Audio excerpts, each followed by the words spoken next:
If you want to learn some really cool stuff about Procreate brushes, just keep on watching.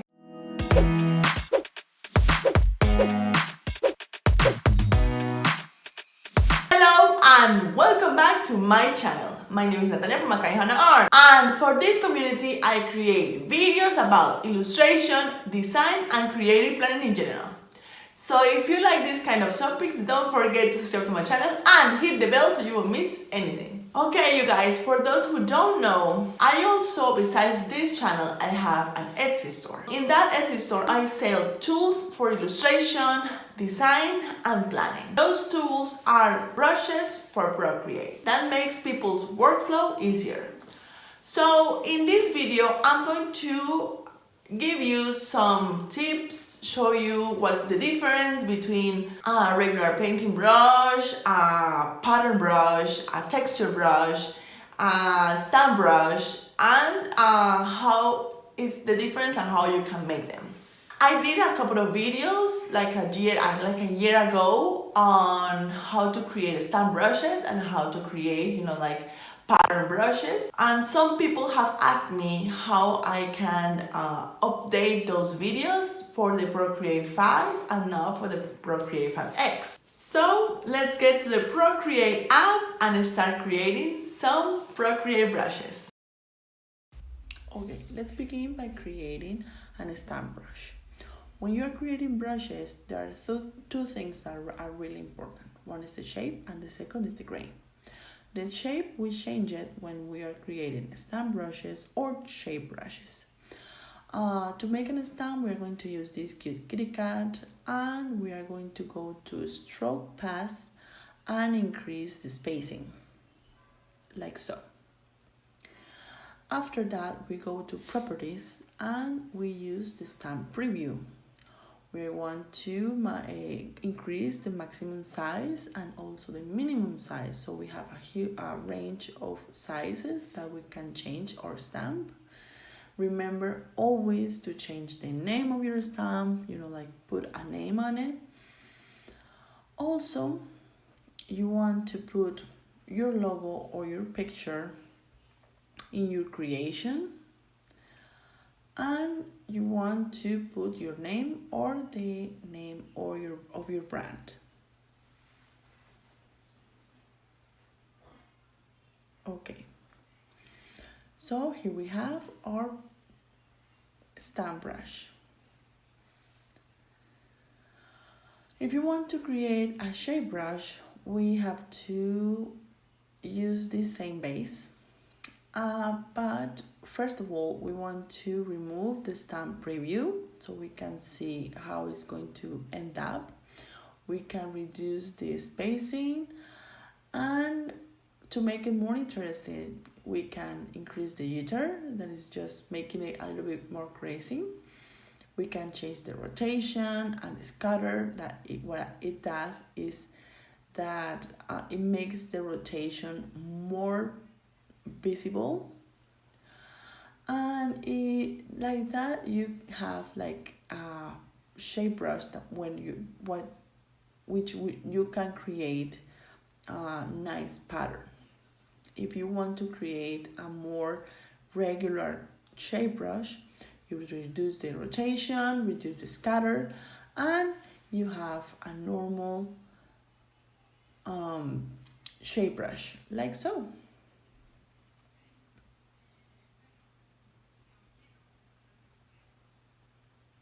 Okay, now we are going to make a painting brush.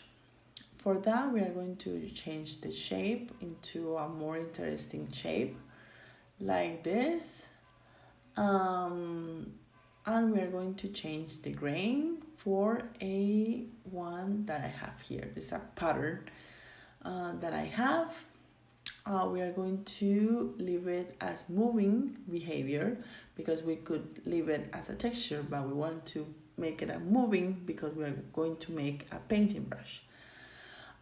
For this also, this is going to be a texture brush, so we want to make it more fluffy and disconnected. So we are going to make some changes like jitter. We are going to also change the spacing, like so. We can, let's change a little bit the shape to make it more, yes, like so. Make it more like a texture.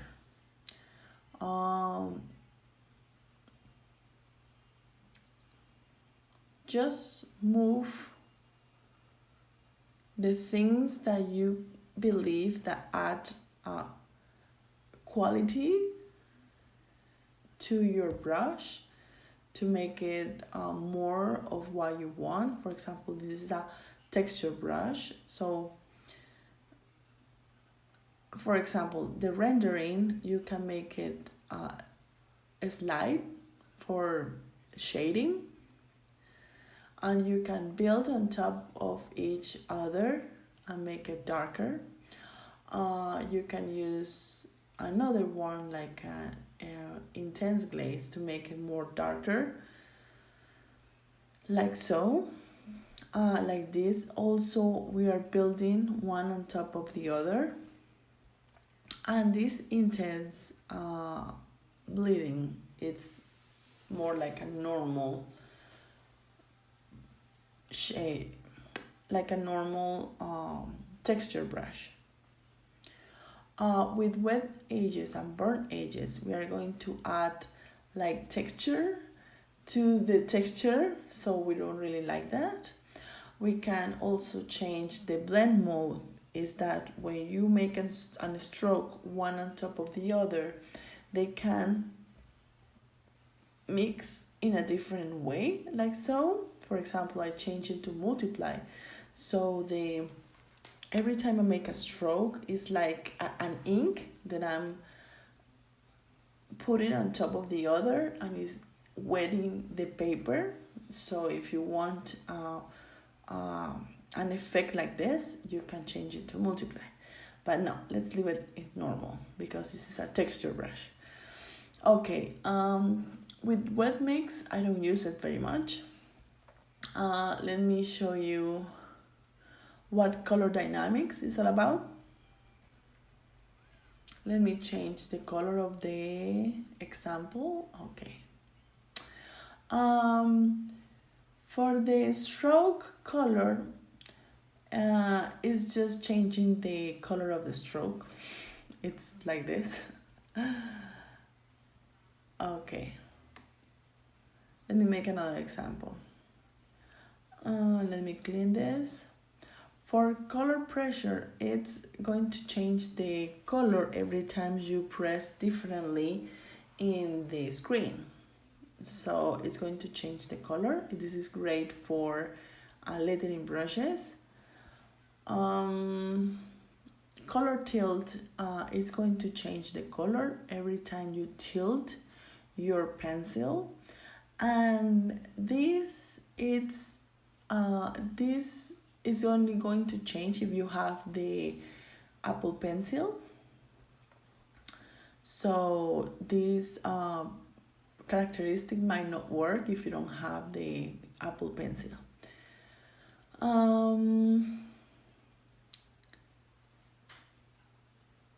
For this, you can change the size every time you press more into the screen also. Properties, you know that you can change the size of your stroke, the size of your pencil. Okay, right now we are going to create a pattern brush. We are going to leave the shape the way it is, and we are going to change the grain to the pattern that you saw me using in the last brush. This time we are going to change the behavior onto texture because we want to use the texture to create a pattern. We can change the scale to make it bigger or smaller depending on what you want to do. And it's this easy that you can create a pattern brush using a nice pattern. Perfect. Right now we are going to create a texture brush. We are going to leave the shape the way it is, and we are going to change the grain for a texture. This is a felt texture that I use to create felt paper clips. If you want to check my paper clips, these are available on my Etsy store. I will leave the link in the description. You can build this one on top of the other. You can change the other characteristics and the brush parts, but more or less this is the way it is. Don't forget to change the name of your brush. Okay, you guys, that's it for this video. Thank you so much for watching. I hope you find it useful and you had a lot of information that you didn't know about brushes. The brushes that I show you in this video, I make them myself. Some are for freebies, some I sell them on my Etsy store. If you're interested in a product that you saw in this video, I will leave the link to my Etsy store down below. Thank you again so much for watching, and I will see you next time. Bye!